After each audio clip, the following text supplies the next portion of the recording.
Welcome back to All 22 with Tecmo Lou. And we're talking about the Optimal Playbook series. I'm going to have a bunch of videos about different plays in Tecmo. But first, I want to talk about a little bit. I think it's important to optimize our playbooks by not only using the best plays, but the very plays that utilize our player skill sets. We want the coach to use the plays that better skills his skills as a Tecmo player too. I'll post some videos breaking down the blocking schemes of runs, holes in runs, and the likely receivers who seem to get wide open more often than not. And the optimal route progressions and built-in two clickers that takes advantage of that between shorts and deep routes. Here are all people saying, well, how come I picked pass and two receivers got open? Well, the game's designed for offense, and you should know which ones get open more often than not.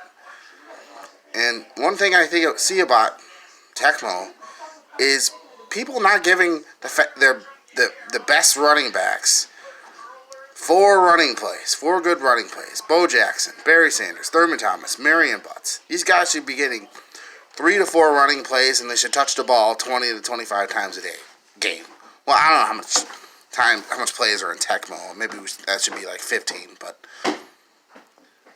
they should be touching the ball a lot.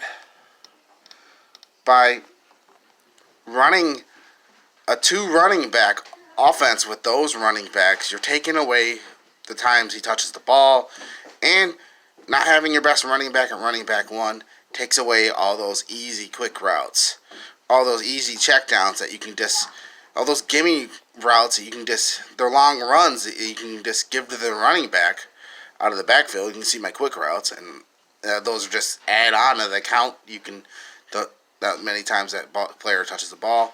And you can run 2 running back offenses if you have like average running backs with 44 MS or more, like the Saints, Jets, Bears. It's probably more I didn't really put down.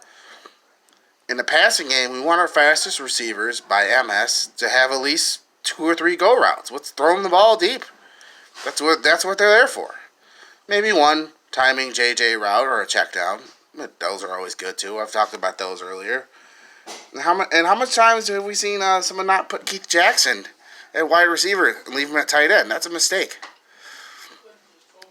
If they're the best receivers on the team, if they're a tight end, listed at tight end, they should be at wide receiver. Like the Keith Jacksons, the Jay Novaceks. Those are your best receivers on your team. And let's have our hands receivers.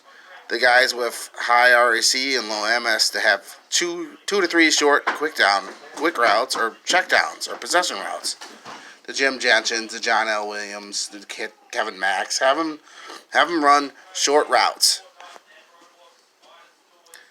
And don't ask your average or worst players to do too much. You don't want to run to T-power dive with Tampa Bay. The center, Randy Grimes, Taylor, are low by HP, and they can't block up the guys.